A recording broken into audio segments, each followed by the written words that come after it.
बुनियादी वजह है जो अजीत दादा का साथ दे रहे हैं आप? मैडम फिलहाल महाराष्ट्र की ऐसी कंडीशन है ना क्या, उस कंडीशन से एक में ऐसा ही चेहरा है अजीत दादा जो महाराष्ट्र को इस सिचुएशन से बाहर आती है क्या भी आती है।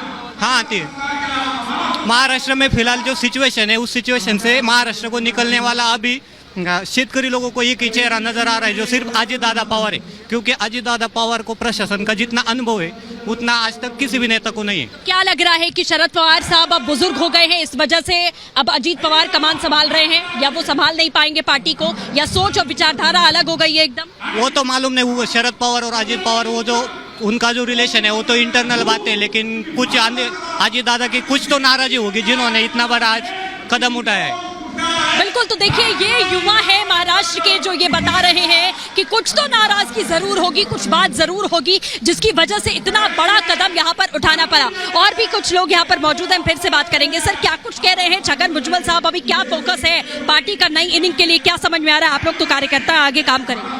वो जो शेतकरी है, कष्टकरी है, नौकरदार है, वो सबके लिए, सबको न्याय देने के लिए ये कदम उठाया है और सबको साथ लेके इनका काम करेंगे।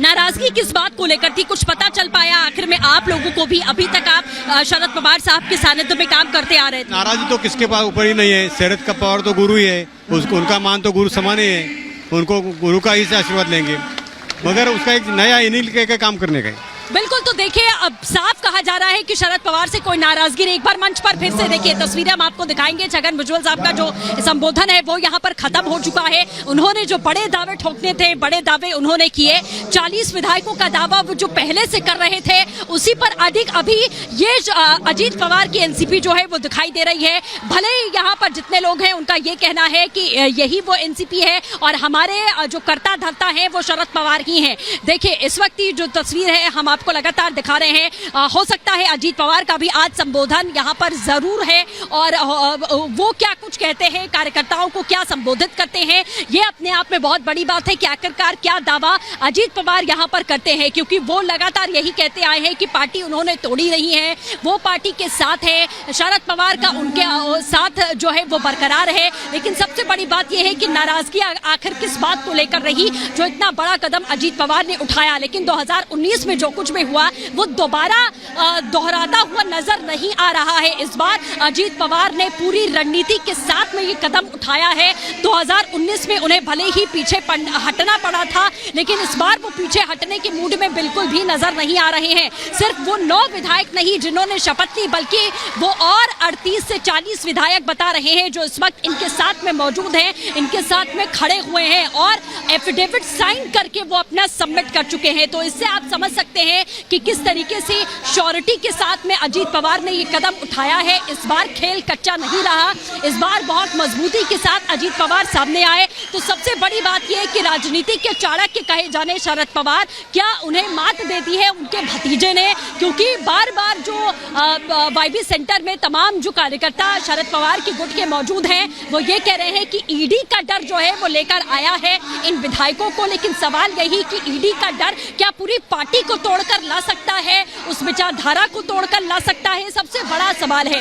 100 तरीके की बातें निकलकर सामने आ रही है। जिस तरीके से वहां पर तमाम लोगों की जो जवाबड़ा है वो लग रहा है, तो वही तमाम समर्थक ऐसे जैसे अपना समर्थन यहाँ पर जुटा रहे हैं, हाथों में बैनर्स देकर शरद पवार का समर्थन करने के लिए तमाम समर्थक यहाँ पर पहुंचे हुए हैं। और बात करने की भी हम तमाम लोगों के साथ जो है वो यहाँ पर कोशिश करते हैं। आप लोग हाथों में बैनर्स लेकर पहुंचे हैं, आप लोगों को लगता है कि एनसीपी के ऊपर सबसे बड़ा खतरा आज है, शरद पवार पर सबसे बड़ा खतरा है?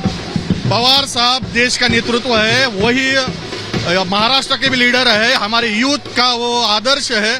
पहले सब यूथ अगर आप महाराष्ट्र में देखेंगे सब पवार साहब के साथ है। नहीं, ये हालात क्यों बन गए कि पार्टी से इतने बड़े जो नेता हैं वो अलग छिटक कर चले गए, ये हालात क्यों बने?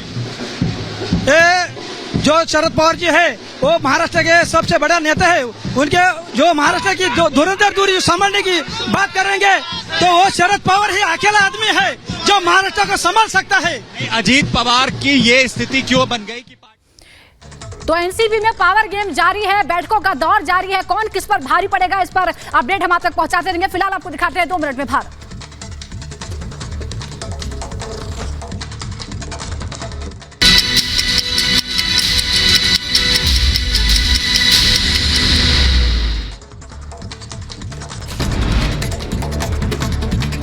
बांदा के अमेठी परिसर में अजित पवार गुट की बैठक, मंच पर अजित पवार सहित कई बड़े नेता मौजूद। मंच पर कार्यकर्ताओं ने किया अजित पवार का अनोखा स्वागत। कई फीट लंबी माला, फलों की माला पहनाई, सेब, संतरा और मौसमी से बनी थी माला। अमेठी परिसर में अजित पवार ने सभी समर्थकों का जताया आभार, मंच से हाथ हिलाकर किया अभिवादन। अमेठी परिसर के मंच से छगन भुजबल का दावा, कहा 40 विधायक हमारे साथ हैं, 38 मौके पर मौजूद, 2 लोग बाहर हैं। अजित पवार के समर्थकों में भारी जोश, अमेठी परिसर पर कार्यकर्ताओं ने अजित के समर्थन में नारेबाजी भी की। मुंबई में वाईवी चौहान सेंटर के बाहर शरद पवार गुट में दिखा उत्साह, कार्यकर्ताओं ने नारेबाजी संग नाच गाकर जताया शरद को अपना समर्थन। वाईवी चौहान सेंटर के बाहर जुटे शरद पवार के समर्थक, शरद गुट के नेताओं ने की शरद पवार के समर्थन में जमकर नारेबाजी। बैठक के लिए वाईबी सेंटर पहुंचे शरद गुट के समर्थक और नेता, बैठक में आगे की रणनीति पर चर्चा। समाजवादी पार्टी नेता रामगोपाल यादव ने एक राष्ट्र एक कानून पर जताया विरोध, कहा यह कानून देश हित में नहीं। एक राष्ट्र एक कानून पर सपा सांसद बर्क का बयान, कहा कानून लागू होने से देश की रुकेगी तरक्की। नरसिंहपुर में पुलिस का मानवीय चेहरा, बेटे को छुड़ाने आई महिला को कार के बोनट पर 500 मीटर तक घसीटा, वीडियो वायरल होने पर 3 पुलिसकर्मी सस्पेंड। जम्मू कश्मीर के सांबा में भारी बारिश का कहर, बारिश के कारण आई बाढ़ में एक कार बही, तस्वीरें सामने आई। बिहार के मुजफ्फरपुर में बदमाशों के हौसले बुलंद, दंदहाड़े बैंक लूटकर फरार बदमाश, इलाके में पुलिस ने की नाकेबंदी, बदमाशों की तलाश तेज। यूपी की बदायूं में जमीन के बंटवारे को लेकर मारपीट, कई लोग जख्मी, मामले में शिकायत दर्ज।